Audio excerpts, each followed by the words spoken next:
Bismillahirrahmanirrahim. Innal hamdalillah nahmaduhu wa nasta'inuhu wa nastaghfiruh wa na'udzu billahi min shururi anfusina wa min sayyiati a'malina. Man yahdihillahu fala mudilla lahu wa man yudlilhu fala hadiya lahu. Wa asyhadu an la ilaha illallah wahdahu la syarika lah wa asyhadu anna Muhammadan abduhu wa rasuluh. Amma ba'd. Rabbi shrah li sadri wa yassir li amri wahlul 'uqdatam min lisani yafqahu qawli. Rabbi zidni ilma warzuqni fahma. Allahumma inna nas'aluka ilman nafi'a wa rizqan tayyiba wa amalan mutaqabbala. Assalamualaikum warahmatullahi wabarakatuh. Apa khabar jemaah kita di Masjid An-Naim pada malam ini? Mudah-mudahan semuanya dalam keadaan yang sihat sejahtera hendaknya. Dan sebagaimana biasanya sudah bersedia untuk ikuti sambungan perbincangan kitab kita Wiqayatul Insan. Baik, pada malam ini kita akan masuk satu lagi topik yang baru. Tetapi mungkin ia tidak memakan masa yang begitu lama kerana perbincangannya juga agak ringkas sebagaimana yang terdapat dalam buku kita. Okey, kita akan masuk perbincangan tentang perbezaan. Saya sampai lupa tajuk. Perbezaan antara sihir, karamah dan mukjizat. Jadi dalam kehidupan kita ni ada banyak perkara yang luar biasa berlaku. Jadi sihir juga kita lihat ia sebagai perkara yang luar biasa. Namun di sana kita ada karamah dan kita juga ada mukjizat. Mukjizat saya yakinlah ya ramai antara kita yang tahu yang mana ia khusus untuk para nabi kita yang Allah Subhanahu Wa Taala berikan kepada mereka. Jadi kalau yang kita biasanya kita fokuskan di sini lah berkenaan dengan sihir karamah. Sihir dan karamah. Ada tak perbezaan antara kedua-dua ini? Jadi kita akan bincangkan tentang isu ini bermula dari muka surat yang ke-600 dalam kitab kita. Jadi silakan buka muka suratnya yang ke-600 untuk kita bincangkan satu persatu berkenaan dengan perbezaan antara sihir, karamah dan mukjizat. Baik, di dalam kitab kita mengemukakan dengan dua pandangan daripada dua imam ulama ahli sunnah wal jamaah kita yang tersohor lah yang kita kenali. Pertama didatangkan kepada kita dengan pendapat Imam Al-Maziri rahimahullah. Imam Al-Maziri rahimahullah beliau jelaskan kepada kita beberapa perkara tentang sihir, karamah dan juga mukjizat. Pertama sekali beliau kata perbezaan antara sihir, mukjizat dan karamah adalah, pertama, dia kata sihir itu bagaimana? Baik, sihir terjadi dengan bantuan sejumlah bacaan dan perbuatan sehingga semua yang diinginkan oleh tukang sihir tersebut terrealisasi. Kita dah belajarkan beberapa sesi yang lepas bagaimana sihir itu boleh berlaku. Sihir ia berlaku di mana seseorang dia perlu baca jampi serapah. Dia perlu buat perkara-perkara yang mensyirikkan Allah Subhanahu Wa Taala. Menggunakan bahan-bahan yang najis. Okey? Dan buat perbuatan-perbuatan yang buruk. Maknanya pengamalan hidupnya mesti dekat dengan hal-hal yang maksiat, dosa dan maksiat. Untuk menghadirkan jin dan syaitan bagi memberikan bantuan kepada dia.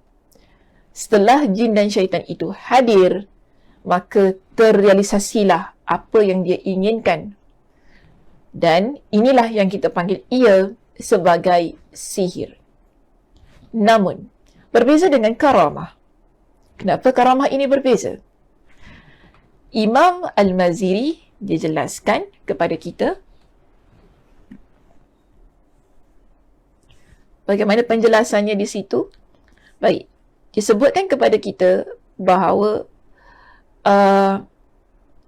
karamah tidak memerlukan semua di atas. Okey, kalau karamah ini dia tak perlu perbuatan-perbuatan yang tadi yang saya sebutkan. Dia tidak perlu mensyirikkan Allah, tidak perlu membaca jampi serapah, tidak memerlukan kepada bantuan jin dan syaitan.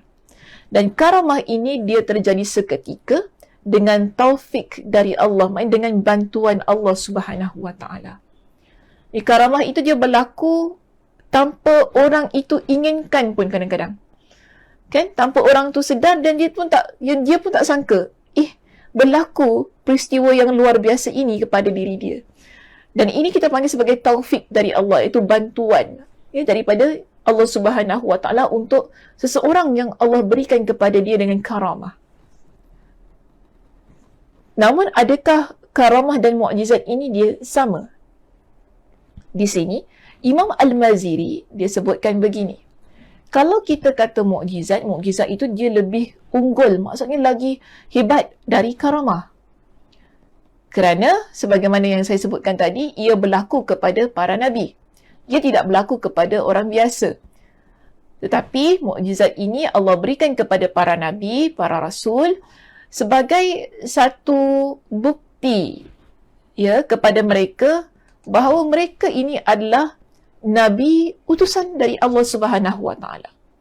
Dan kebiasaannya mukjizat ini berlaku apabila ada tentangan. Maksudnya ada orang yang mencabar. Kalau betul engkau nabi, kalau betul engkau nabi, maka datangkan kami dengan ini, dengan itu. Kan? Jadi sebab itu Allah Subhanahu Wa Taala berikan mukjizat ini kepada para nabi untuk membuka mata para musuh dan mereka yang menolak dakwah para nabi tersebut. Contoh kita lihat mukjizat Nabi Musa.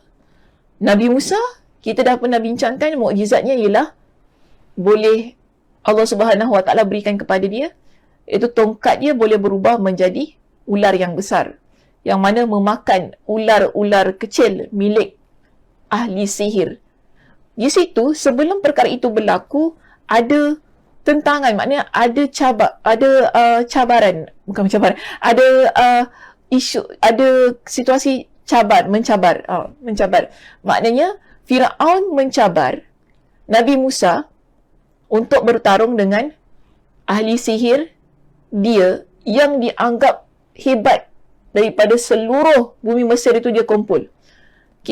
Semua ahli sihir yang hebat-hebat daripada seluruh bumi Mesir itu dia kumpulkan dan dia panggil Nabi Musa ini, kalau betul kau Nabi, jom bertarung dengan ahli sihir aku ini. Tengok, kau boleh menang ataupun tidak. Dan di situ, ketika ahli sihir Firaun ini mencampakkan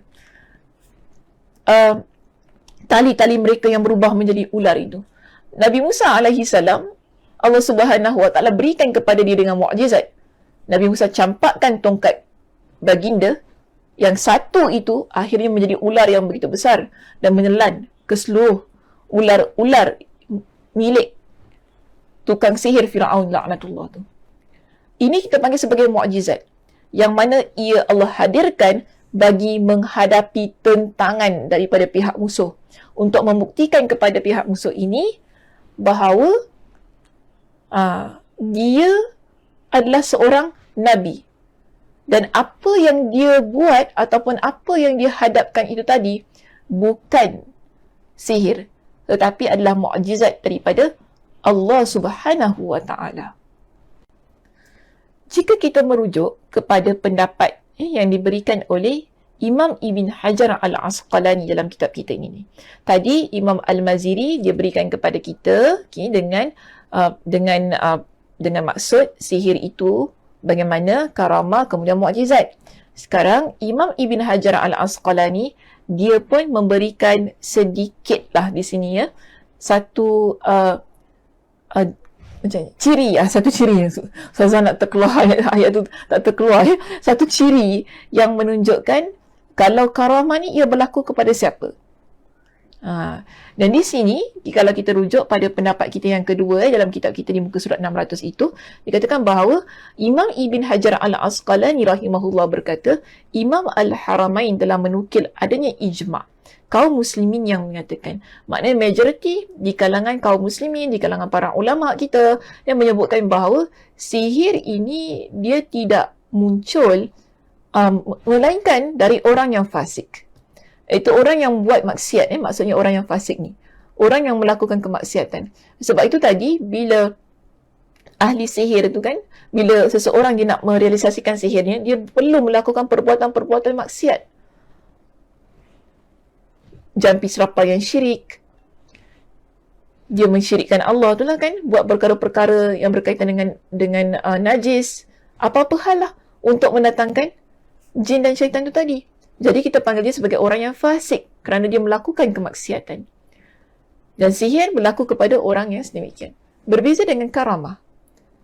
Karamah tadi kita kata, ia berlaku seketika dengan bantuan Allah Subhanahu Wa Taala, yang mana orang tu pun tak sangka akan adanya karamah ataupun bantuan daripada Allah Subhanahu Wa Taala itu tadi. Jadi di sini Imam Ibn Hajar Al-Asqalani dia kata kepada kita, kalau karamah ini ia terjadi kepada orang yang karamah tidak terjadi pada diri orang fasik. Kalau sihir tadi dia berlaku kepada orang yang fasik, tapi karamah ia tidak berlaku kepada orang yang fasik. Sebab itu, bila kita nak membezakan adakah ini sihir ataupun ini karamah, kita perlu lihat kepada diri orang tersebut. Sebab tu tadi dia kata di sini, perhatikan tentang diri seseorang itu. Perhatikan keadaan yang luar biasa yang berlaku kepada orang itu. Okey, jika orang ini adalah orang yang berpegang teguh kepada syariat dan dia menjauhi segala dosa yang membinasakan, iaitu dosa-dosa besar yang membinasakan, maka kita kata ini karamah. Yang berlaku kepada orang itu karamah. Kita tengok kan orang ini, dia claim lah, dia dakwa, bukan dakwa lah, kita nampak ada berlaku perkara-perkara yang luar biasa pada orang ini. Ya, dan dia pun tak menunjuklah kepada kita, dan kebetulan kita pada waktu itu kita menyaksikan hal yang luar biasa berlaku kepada dia. Jadi kita lihat terlebih dahulu untuk kita bezakan adakah yang berlaku perkara luar biasa ini sihir ataupun karamah. Jadi kita lihat kepada diri orang itu. Jika dia adalah orang yang menjalankan syariah, maksudnya yang berpegang teguh kepada syariat, orang yang solat, berpuasa, beramal dengan sunnah Nabi sallallahu alaihi wasallam, ya, yang tidak mensyirikkan Allah Subhanahu Wa Taala. Dan kita nampak juga pada diri orang ini, sebab kadang-kadang ya jemaah, ada orang dia puasa, dia solat tapi buat juga dosa-dosa besar, ya. Kita nampak juga itu berlaku di hadapan mata kita. Sebab itu poin yang kedua di sini Imam Ibn Hajar kata apa? Selain kita lihat adakah dia seseorang yang berpegang teguh dengan syariat, kita perlu lihat adakah dia ini orang yang melakukan perbuatan-perbuatan yang membinasakan, iaitu dosa besar. Antaranya sebagaimana yang ada Nabi SAW sabdakan, yang Nabi SAW sebutkan dalam hadis baginda, yang Nabi kata apa? Ijtanibus sab'al mubiqat. Hendaklah kalian menjauhi 7 kebinasaan. Jadi kalau kita lihat orang ini adalah di kalangan mereka yang menjauhi 7 perkara yang membinasakan itu, kemungkinan apa yang berlaku kepada dia tentang hal yang luar biasa itu tadi, kita boleh kata ia adalah karamah. Contoh, Nabi kata jauhi 7 perkara yang membinasakan. Di kalangan para sahabat bertanya kepada Nabi, wa ma hunna, apakah ia 7 perkara yang membinasakan? Nabi SAW menjawab, Nabi kata apa dalam hadis ini? 7 perkara yang membinasakan itu ialah asyirku billah, syirik kepada Allah, wassihru, melakukan perbuatan sihir, wa qatlun nafsi allati harramallahu illa bilhaqqi, membunuh jiwa yang Allah haramkan melainkan jika ia adalah perkara yang hak, wa aklur riba, dia makan riba, wa aklu malil yatim, dia makan harta anak yatim, wa tawalli yawmaz zahfi, dia lari dari medan peperangan. Wa qazful muhsanatil mu'minatil ghafilat, dan memfitnah wanita yang baik-baik di kalangan wanita-wanita yang beriman kepada Allah sebagai wanita yang melakukan perbuatan zina. Jadi itu adalah 7 perkara dosa besar yang membinasakan, Nabi kata. Dan kita boleh lihat kepada orang itu. Okey, kita tengok pada diri dia. Bila berlaku perkara yang luar biasa, adakah dia seseorang yang melakukan perbuatan-perbuatan dosa besar? Adakah dia mensyirikkan Allah? Adakah dia melakukan sihir? Okey, ataupun dia terkenal sebagai ahli sihir lah. Contohnya kan, kita pernah dengar orang kata dia ni ada mengamalkan ilmu sihir dan sebagainya. Adakah dia ni orang yang mana memakan harta anak yatim, memakan riba, okey, ataupun dia lari daripada medan peperangan ni tak kena dengan konteks kita lah, iaitu pada zaman Nabi SAW. Ataupun yang terakhir, mulut dia suka memfitnah orang lain. Atau dalam konteks hadis yang baru saya baca tu, dia ada memfitnah wanita-wanita yang salihah, yang mukminah sebagai wanita yang melakukan zina. Jadi di sini kita kena lihat dulu, okey, adakah dia merupakan orang yang melakukan perbuatan dosa-dosa besar ini? Tak semestinya 7 perkara itu tadi lah ya, jemaah. Kerana 7 perkara itu sebagai contoh saja yang saya kemukakan dalam hadis Nabi SAW. Mungkin dia adalah orang yang tak jaga lidah dia, suka mengumpat, suka cakap tentang orang lain, kan, suka sebut perkataan-perkataan yang tidak baik, mulut dia mudah maki hamun. Orang yang begini, maaf ya saya kata, tak mungkin berlaku karamah pada diri dia.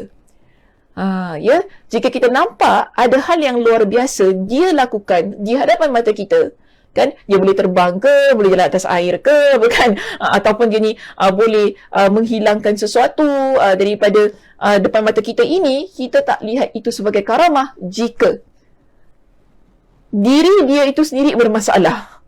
Ya, diri dia adalah orang yang fasik, yang melakukan dosa. Kita tak lihat itu sebagai karamah. Kemungkinan besar apa yang dilakukan adalah perbuatan sihir. Jadi ini yang perlu kita perhatikan, sebagaimana yang disebut oleh Imam Ibn Hajar Al-Asqalani itu tadi. Kemudian dia kata apa? Jika tidak, maknanya jika dia adalah orang yang tidak berpegang teguh dengan syariah, jika dia adalah orang yang tidak menjauhi segala dosa yang membinasakan, itu dosa besar, maka orang ini kemungkinan besar perkara luar biasa yang dilakukan itu adalah perbuatan yang sihir. Ataupun perbuatan yang menyihir mata kita lah, perbuatan sihir yang yang mensyirikkan Allah Subhanahu Wa Taala. Jadi dalam hal yang semikian tak mungkin yang berlaku kepada diri dia merupakan satu hal yang disebut sebagai karamah. Dan ada juga disebutkan di sini, jika demikian keadaannya maka itu adalah sihir, kerana sihir itu muncul dari salah satu jenisnya yang intinya ataupun yang cirinya adalah bantuan daripada syaitan. Diletakkan di ruangan kita di bawah itu ya, dengan satu peringatan. Mungkin ada orang yang bukan tukang sihir. Kita tak lihat dia sebagai seorang tukang sihir. Dan kita tak pernah dengar pun dia adalah orang yang dikenali sebagai bomoh, dukun, kan, tukang telik dan sebagainya. Kita tak kenal pun orang tu dengan nama-nama yang sedemikian. Bahkan dirinya tidak mengetahui tentang sihir sedikit pun. Dan diri dia pun tak tahu sihir tu macam mana. Ia juga bukan orang yang berpegang teguh kepada syariah. Dan kita juga dapati orang ini dia bukanlah seseorang yang berpegang teguh dengan syariah. Bahkan mungkin dia melakukan perbuatan sebahagian dosa besar. Ya, atau dia termasuk di kalangan ahli bid'ah dan penyembah kubur lah. Ini benda-benda yang dia lakukan. Maknanya dia buat perkara-perkara yang tidak disyariatkan dalam agama, kan? Dia buat hal-hal yang mensyirikkan Allah. Senang saya sebut begitu ya. Nanti kan timbul isu pula. Senang kita kata dia ada melakukan perbuatan-perbuatan yang mensyirikkan Allah. Cuma kita tak kenal dia sebagai seorang bomoh ataupun dukun. Kita tak tahu pun, tak pernah dengar pun kan, dan dia pun sendiri tak tahu. Cuma dia ada melakukan perbuatan-perbuatan syirik, kemudian dia adalah orang yang tidak berpegang teguh dengan syariat. Sekalipun hal itu muncul, ataupun sekalipun demikian muncul hal yang luar biasa pada dirinya, kalaupun dia bukan orang yang kita kenal sebagai bomoh, dukun, ataupun yang sewaktu dengannya, dan kemudian tiba-tiba keluar ataupun muncul daripada diri dia hal yang luar biasa. Kita nampak dia terbang contohnya, ataupun kita nampak dia jalan di atas air, dia boleh makan kaca ke apa kan. Dia boleh makan kaca, dia boleh makan kaca ni dah macam okey, dia boleh makan kaca. Dia bukan bomoh, bukan dukun. Tapi dia bukan orang yang menjalankan syariat agama tu tadi. Dia tidak berpegang teguh dengan syariat agama. Tapi dia ada melakukan perbuatan-perbuatan yang syirik, yang tak ada kena-mengena lah dengan sihir tu tadi kan. Jadi, yang kita boleh sebutkan di sini, pada hakikatnya, orang ini, dia melakukan perbuatan yang mana mendapat bantuan daripada syaitan. Agar jalan kebidaahan ataupun jalan kesyirikan yang dia buat itu kan, nampak indah dalam pandangan manusia. Nampak cantik pada pandangan manusia. Lalu mereka pun mengikutinya dan meninggalkan sunnah yang mulia. Jadi orang tengok dia, oh dia bukan bomoh apa, takkanlah salah. Kan? Mungkin orang boleh kata begitu. Sebab dia bukan bomoh, dia bukan dukun, dia bukan pawang, dia bukan tukang telik ke apa kan. Kita tengok ada perkara luar biasa berlaku kepada dia. So kita macam confident lah. Kita kata, oh dia bukan bomoh. Jadi maknanya ini karamah lah ya, begitu. Tapi tidak begitu. Apa yang berlaku kemungkinan ia adalah bantuan daripada syaitan.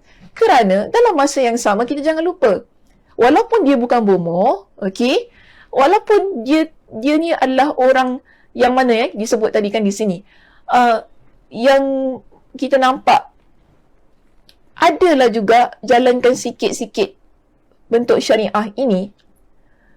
Tapi yang jelas, yang kita pasti, orang ini walaupun dia bukan bomoh, walaupun dia tak dikenali, kita pun tak dengar lah hal-hal yang bukan-bukan tentang dia berkaitan dengan ilmu sihir itu kan.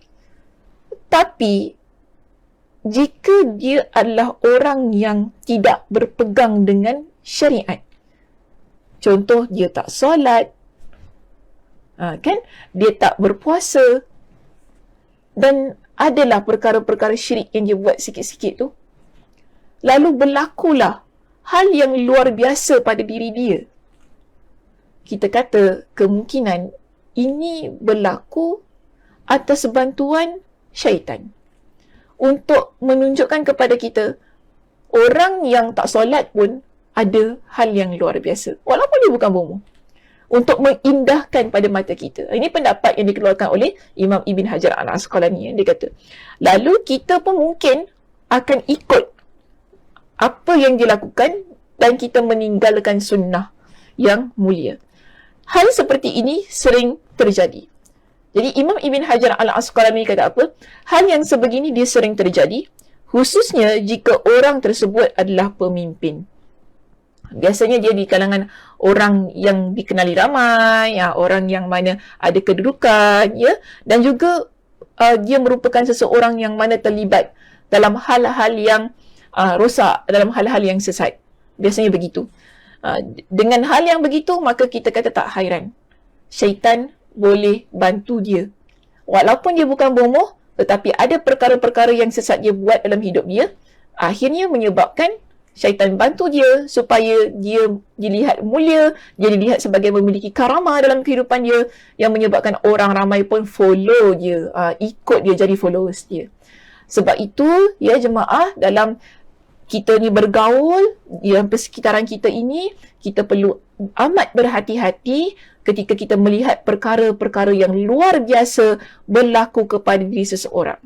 Sebab kadang-kadang kita suka kepada hal-hal yang wow, kan? Oh, hebatnya dia, wow, dia boleh itu, dia boleh ini. Yang menyebabkan kita pun terpesona, kita akhirnya percaya dengan kehebatan orang tersebut. Tapi, kita perlu periksa bagaimana akidah orang ini. Ini perkara penting ya. Kita perlu periksa sebelum kita terpesona, terpedaya, akhirnya menyebabkan kita ikut ya. Orang-orang yang begini, kita perlu periksa dulu akidahnya bagaimana? Bagaimana kefahamannya tentang agama? Adakah dia orang yang mengamalkan agama? Dia solat ke tidak? Solatnya bagaimana? Solatnya bagaimana? Kalau dia solat, solatnya bagaimana? Dan kadang ada orang solat tapi solat pun tak betul juga kan? Ni kita bimbang. Solatnya bagaimana? Dan adakah dia tu berakhlak mulia? Akhlaknya bagaimana? Dan adakah dia orang yang melakukan dosa-dosa besar? Ataupun memang sering melakukan dosa dalam hidup dia? Jadi kita perlu periksa terlebih dahulu keadaan orang ini sebelum kita terpesona, terpedaya dan terikut dengan cara hidup dia, dengan keadaan diri dia, yang akhirnya nanti bimbang-bimbang kita pula yang tersesat dalam kehidupan kita ini. Wallahu a'lam bishawab. Mudah-mudahan apa yang kita bincangkan pada malam ini, walaupun ia ringkas, ada manfaatnya dan dapat memberikan kepada kita dengan satu keadaan yang mana kita boleh membezakan mana satu itu sihir, karamah dan mukjizat. Terima kasih di atas perhatiannya. Mudah-mudahan Allah Subhanahu Wa Taala memberikan kepada kita dengan kesihatan dan kelapangan masa untuk kita terus-terusan mengikuti pengajian-pengajian yang dianjurkan oleh Masjid An-Naim. Saya tutup dengan tasbih kafarah. Subhanakallahumma wa bihamdika asyhadu an la ilaha illa anta astaghfiruka wa atubu ilaik. Assalamualaikum warahmatullahi wabarakatuh.